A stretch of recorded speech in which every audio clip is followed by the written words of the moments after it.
Hello, I'm Donald Leggett, and welcome to the latest London South East CEO interview. I'm joined today by Naheed Memon, and she is the CEO of AIM-listed Oracle Power.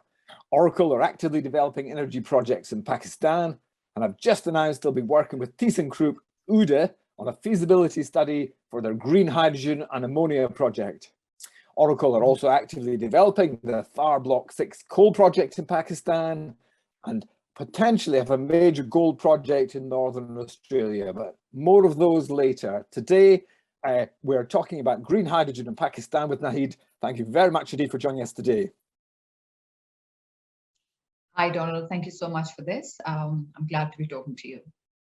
It's our pleasure. Now, you and your commercial partners are developing a green hydrogen plant. So why is green hydrogen production suited to Pakistan? And where do you see the commercial demand coming from? Right. So the reason that why we're developing it in Pakistan is perhaps the right way to approach this.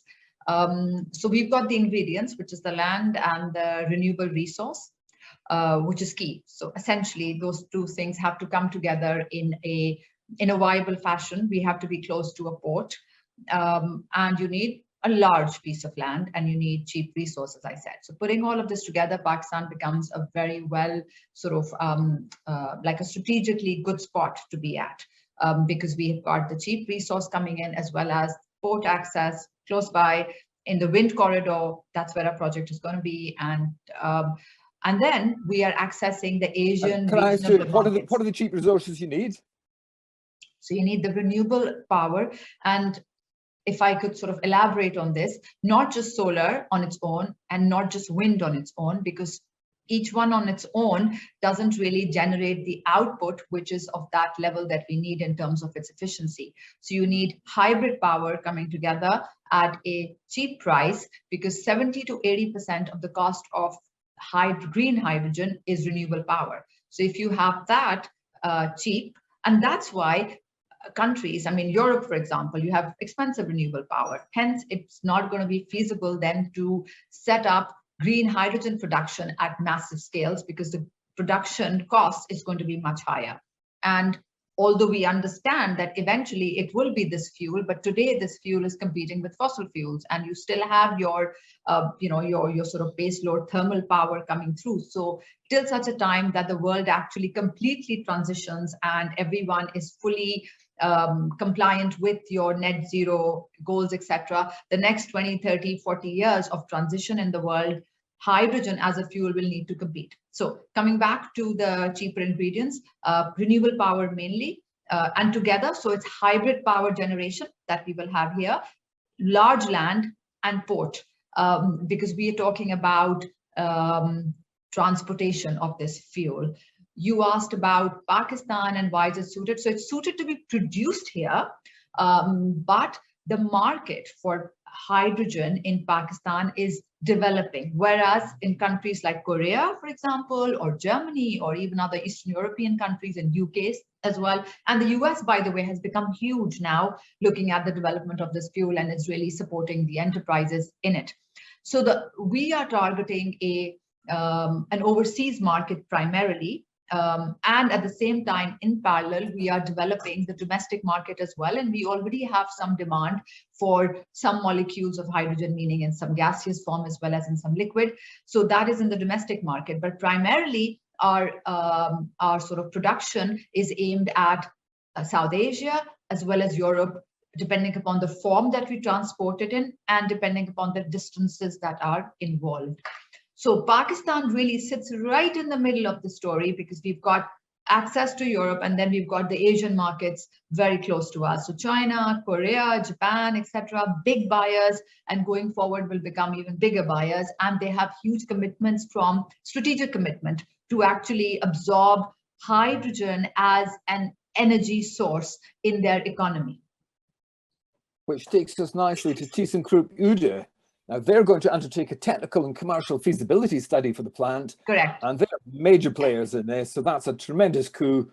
What will that consist of? What will the technical and commercial feasibility study actually consist of?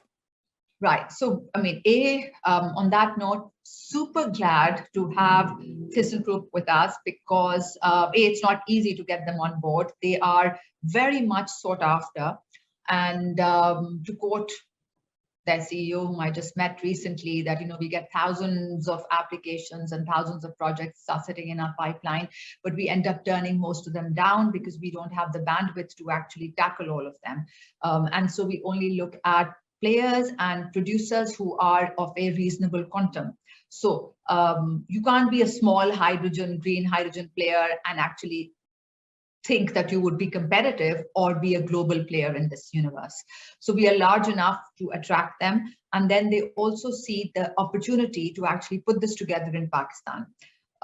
Their forte is green ammonia synthesis as well as the cracking. So when it's made into green ammonia, it is either used as green ammonia or it is then brought back to its initial form, which is hydrogen, which is cracked and then made into hydrogen again, depending upon the end users. So Thyssenkrup is all about using hydrogen, putting it into ammonia, transporting it, again making it into hydrogen if needed at destination points, etc., and so on. So this entire process, technology of making hydrogen, making ammonia, moving it, and then again cracking it at destination. The moving part, of course, is separate because that's where your transport technology comes in. But up to the point of production and then reusability is where Thyssenkrup comes in. And so they have the technology to make it into ammonia. They have the technology to even make hydrogen, which is from the electrolyzers, etc. So this is what they'll be doing. Essentially, that part of the story is what we would like them to work with on. And at this point, they are going to work on the study, sort of a bankable commercial technical viability for this production. And then hopefully going forward, obviously for us, it has to be competitive and sound. So we have complete faith in the fact that Thyssenkrup will be able to bring onto our sort of project very sound technology. We will also consider how competitive they would be, etc. So that's the next stage. That's procurement and that's the thing. But at this point in time, they are key for us with respect to the planning, the design, and setting up and establishing the feasibility studies for hydrogen production and ammonia at this point in time. So that's what they're working on. Even very roughly, how much might a large-scale hydrogen plant like this cost? What might the capex costs be? Just very roughly. Yeah. So I mean, $1.5 billion, $2 billion, depends upon the costs of renewable power, which is going to be absolutely key in this story. And then also the cost of production for something like this is getting cheaper and cheaper because electrolyzer costs are coming down. So when we go out there in 3 years' time, procuring electrolyzers, they will be cheaper than what they are today. And as you and I speak, there are enhancements and advancements to technologies which are, the electrolyzer technologies. Already there are 2 or 3 technologies out there. One of them, which Thyssenkrup does, is slightly more established. It's more proven, but there are newer technologies which are slightly more expensive, but they might be more cost effective when it comes to the capex. So to say or to give you a very accurate estimate without the studies in place, it would be rather reckless. So a very rough ballpark figure would be around what I've said to you. No, that was perfect. I just wanted to get some sense of scale, and the scale is large. Yes, okay. It is, because this is not a small project, and also because it can't be small. It can't be. This is not a renewable power production which can be 20 megawatts or 50 megawatts or 100 megawatts. That does nothing. Hydrogen has to be produced on a large scale. It's a commodity. It's a fuel, literally. So the larger the project, the more competitive it's going to be, and the greater the success for its, its viability. Otherwise, it will not be able to sort of become a global source. So we are aiming to be a global source for hydrogen, and for that we need certain scale. And of course, it's going to be a big sort of outlay in terms of capex. Okay. A lot of work has already gone into planning, I understand, with the MOUs in place and an endorsement from the Sindh government. Give us an overview of the project so far in those terms. What have you got in place so far? What's happening? Yeah, so the last sort of 1 year, or yeah, pretty much it has been 1 year, seems like 10 years to me, because that's the amount of work that has already gone in. Right. And you know, I get a lot of like criticism about MOUs and but it is so important to develop a partnership nexus. And many a times we choose to do an MOU, by the way. So I have people who want to do offtake arrangements. I have technology suppliers. You know, all these people around me, they all want to do binding arrangements. But we don't want to be doing binding arrangements right now because we are in a good place, and we rather call the shots. So when we rate a bid, then we are in a better negotiation place. So they rather just sign off right now at the price that, you know, that works for them. So the MOUs really are they appear like MOUs, but they are based on a lot of dialogue and negotiations, and then we just summarize all of that and just put out something for the benefit of the market that, look, this conversation is in process, and tomorrow you may very well see a firm agreement with this partner, be it a fuel cell manufacturer, you know, or be it a storage company or a battery company, or a sort of a certification company, technology supplier, etc. So in the last 1 year, we have worked super hard to get this whole nexus in place. The government of Sindh has backed the project fully. We have an LOI from them to produce 1.2 gigawatts of hybrid power, which will feed our 400 megawatt electrolyzers. That is already in place. I am very sort of, you know, in the process of finalizing my actual infrastructure arrangements on ground and the ground, which is key, super key, can't emphasize that enough.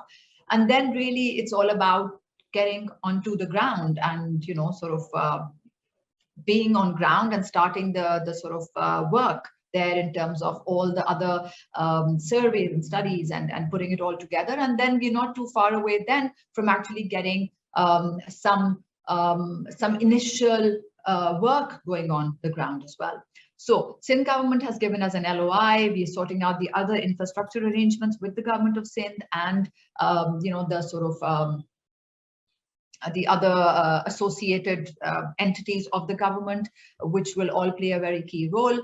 And then really it's sort of very now close to actually being a project, not in terms of design and in concept, but a project on ground, whereby, you know, you could actually see things happening on ground and construction. And do you actually have a site in mind in Sindh?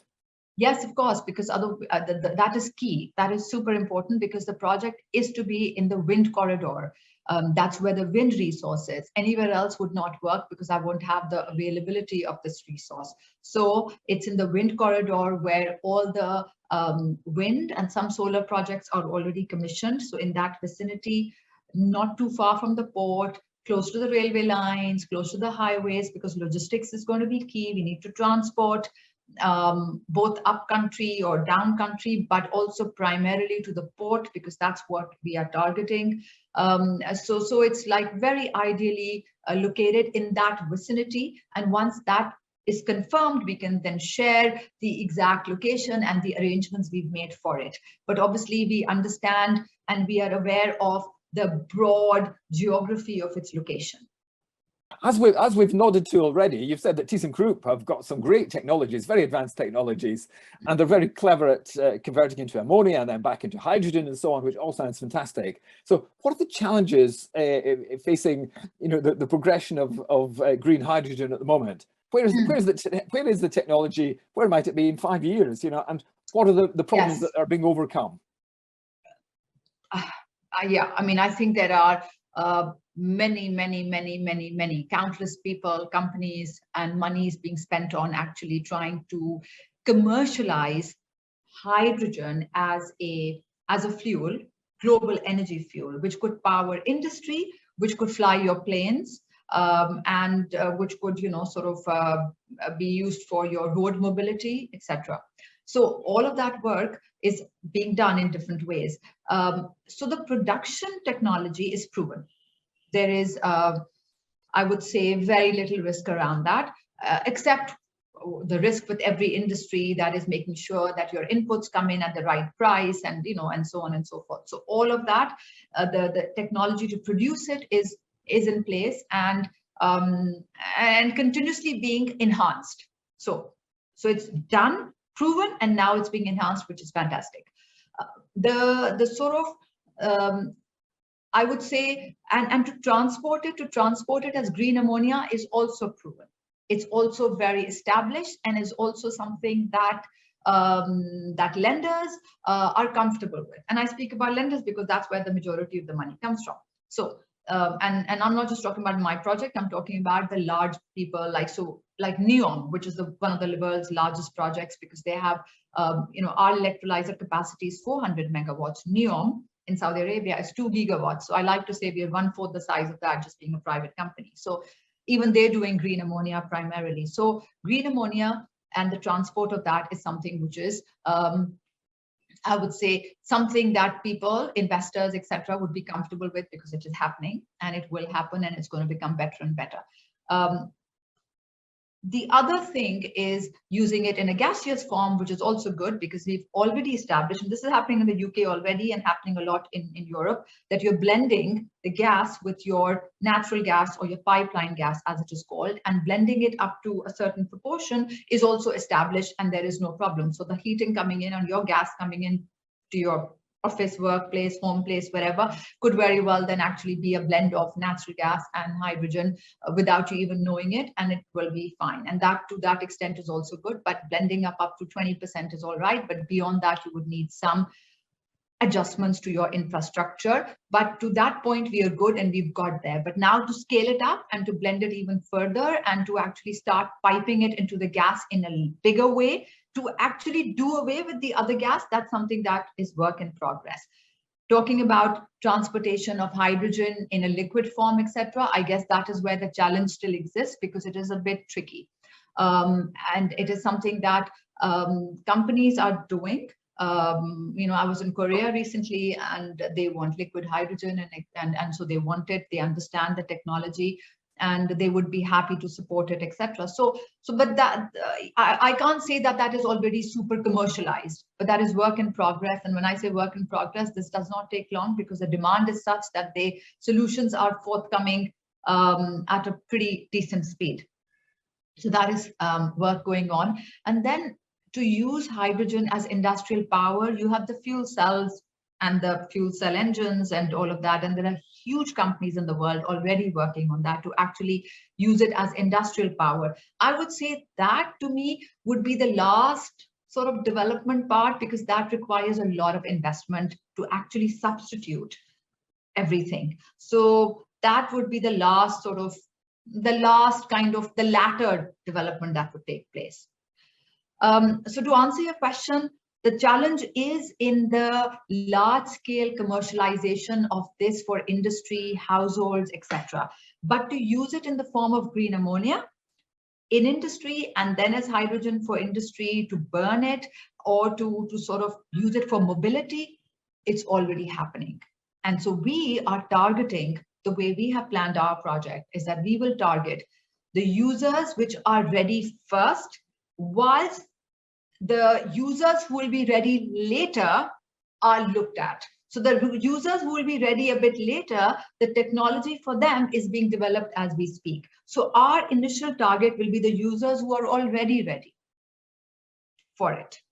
Thank you very much indeed for speaking to us today, Naheed. That was a terrific update, and there was indeed so much in there. Thank you. And if you follow Oracle Energy, remember that London South East provide free company data and a chat board for Oracle on our website. Feel free to follow us on Twitter, that's @London South East. And if you like this interview, then Google London South East YouTube channel and subscribe to receive our video content. We put out 2 or 3 pieces of video content like this a week. Thanks for watching, and please stay safe.